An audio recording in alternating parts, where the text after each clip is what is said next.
It takes centuries of engineering to build a landmark, but only seconds to destroy it. This simple physical reality, that destruction is faster than construction, is the observation that sits at the historical beginning of conservative thought. Modern society often celebrates the opposite. Disruption is frequently treated as a virtue, and the idea of moving fast to break established systems is framed as the most efficient path to progress. But we have to ask what remains when a foundational structure is removed. If cultural norms or legal institutions are dismantled overnight, can they be replaced before the society they supported begins to tip? This is where conservatism defines itself. It is not necessarily a philosophy of no, but rather a philosophy of how fast.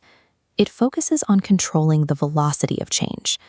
On this scale, rapid disruption is viewed as a risk to the system's structural integrity.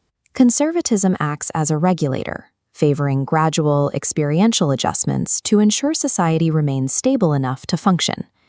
Edmund Burke, the 18th century statesman, often called the father of modern conservatism, developed these ideas while watching the French Revolution. He argued that the sudden, violent erasure of French institutions would produce consequences the revolutionaries hadn't prepared for. Burke's primary principle was tradition. To conservatives, long-standing customs and practices aren't just old habits. They are a repository of wisdom gathered by generations of people solving the same problems we face today. Because no single generation can know everything, conservatives argue that discarding this inherited knowledge without a clear, proven reason is a form of risky overconfidence. In this framework, traditions are survival mechanisms.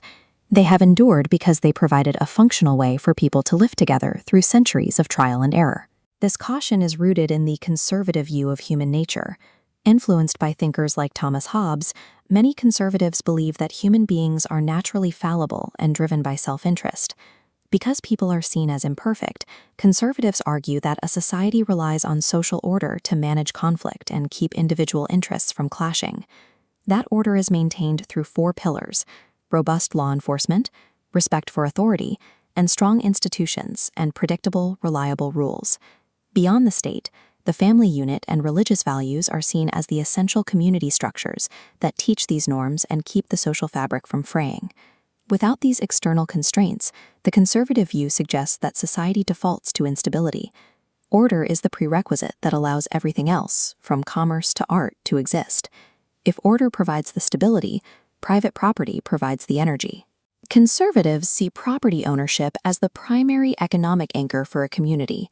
Owning property gives individuals a direct stake in their neighborhood.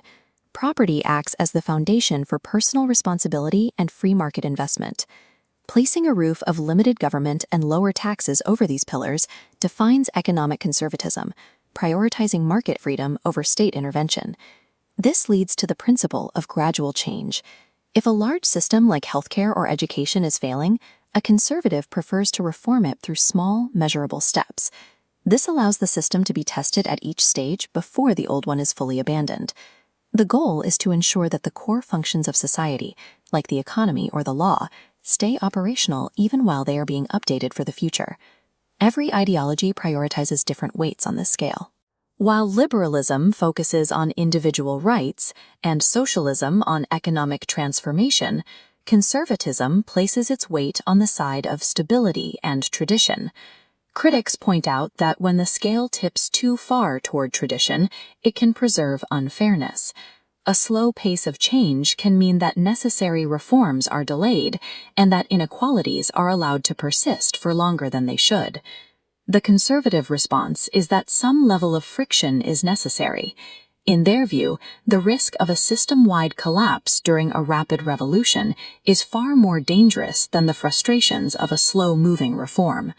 It is the metaphor of the car.